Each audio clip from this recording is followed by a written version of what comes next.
Hello. A colleague at work came into the kitchen last week with some organic milk. I asked her why she'd bought it, and she replied that she didn't want to drink regular milk anymore because of all the chemicals and growth hormones in it. I decided to buy some myself the next day to see if it tasted any different, and it doesn't. And it was 50% more expensive than the regular milk. So I wondered what the difference is between regular milk and organic milk. Was my colleague right about the chemicals and the growth hormones? And is organic milk better for you? And who would have thought the topic could be so complicated? There's lots of research, lots of contradictory evidence, and kind of the way that this evidence is interpreted is argued about quite a lot. So I thought I'd talk about that, as it turns out to be quite an interesting topic. Now, the milk aisles in supermarkets are not something I've ever really considered. I just buy semi-skimmed milk for myself and whole milk for the kids. But there is a lot of variety on offer.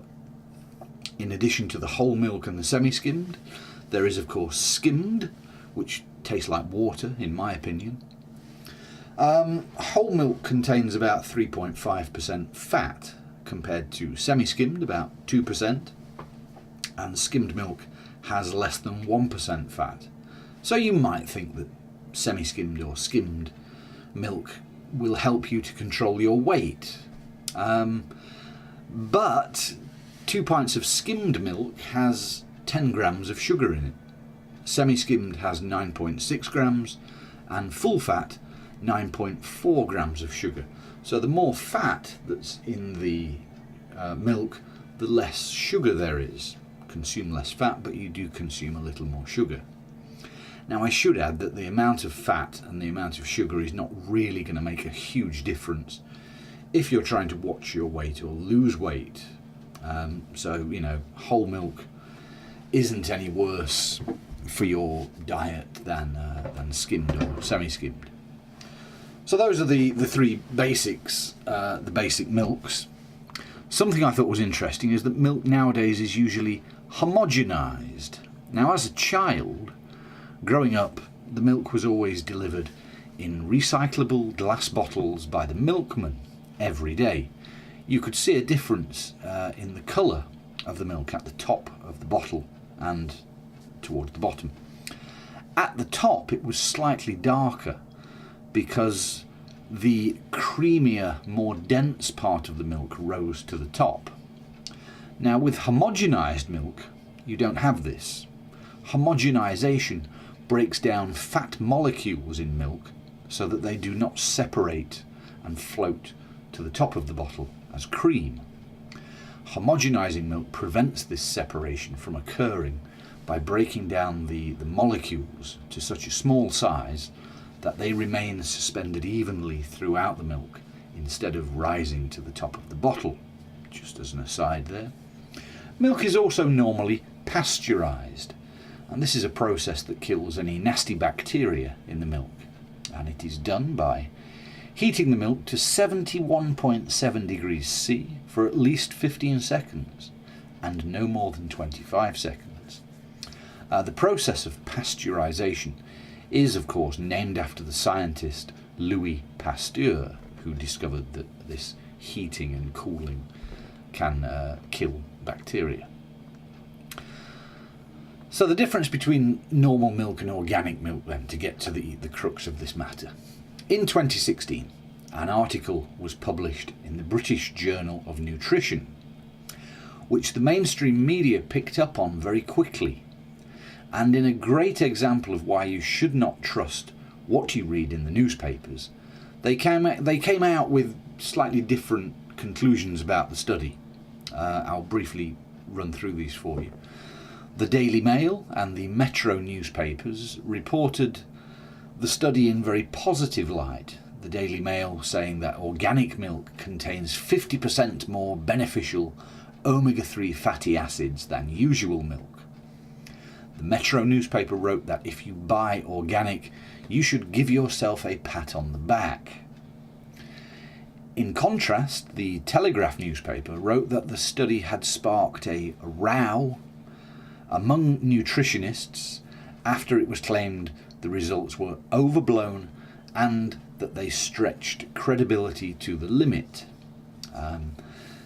This newspaper focused on the different interpretations of the findings by different experts.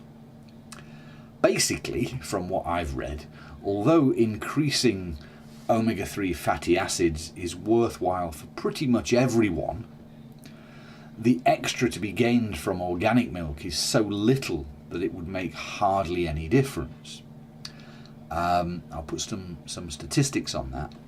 Half a litre of full fat, the whole organic milk, would provide about 16% of the recommended daily intake of omega-3 fatty acids, compared to 11% if you drank the same amount of conventional milk. So just a 5% increase, and well below the recommended daily intake of omega-3 fatty acids. Compare that to eating oily fish like salmon fillets twice a week. They would give you a much higher intake of these omega-3 fatty acids. So although, you do get more of these omega-3s from the organic milk, it's not a huge amount more. So you have to ask, is it worth it to pay the extra to get this little extra? Other media sources now, The Guardian and the independent newspapers, took a neutral viewpoint on this research, and they provided quotes from the researchers as well as the critics of the research.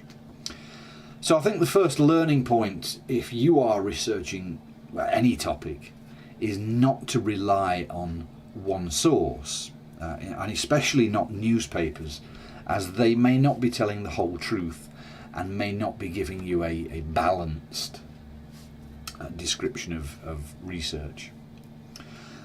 There were other differences reported between the organic and the conventional milk, but not all of these differences were great news for the organic milk. I'll just run through those. Organic contains 69% more alpha linoleic acid and 41% more conjugated linoleic acid, as well as more iron and more vitamin E. All of these are good for your health, so a plus for organic. However, organic milk contains less iodine and less selenium, both of which are essential for good health. So it swings and roundabouts, really. Milk is a good source of many things that the body needs. Organic milk, better for some. Overall then, in terms of the health benefits, organic milk is, I suppose, healthier than non-organic, but not much healthier. The main reason I think that sales are increasing of not only organic milk but organic produce is the animal welfare aspect to this, the way in which the cows are kept by the farmers. It's estimated that a quarter of homes in the UK now buy organic dairy products. Organic milk volumes increased by 4.4% in 2016, compared to a drop in sales of usual milk by 1.9%. So let's think about this animal welfare. On organic milk farms, the cows are free to eat grass in the fields most of the time. In fact, by law, the cows must be in their fields eating the natural grass whenever conditions allow, and over 200 days on average per year to be classed as organic. In addition, fewer pesticides and no artificial fertilizers can be used on the grass land, the pasture.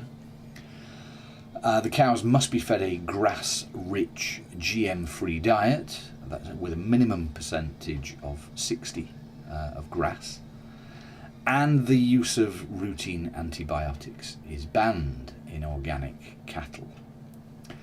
So organic dairy cows are generally not pushed to their milk producing limits in the same way that other cows can be. In fact, milk production from organic dairy cows is about a third less than in intensively produced milk. Thus, the cow should be happier, and that's a good thing, I guess.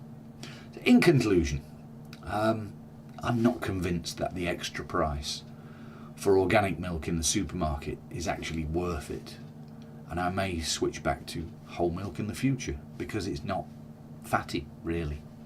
Thank you.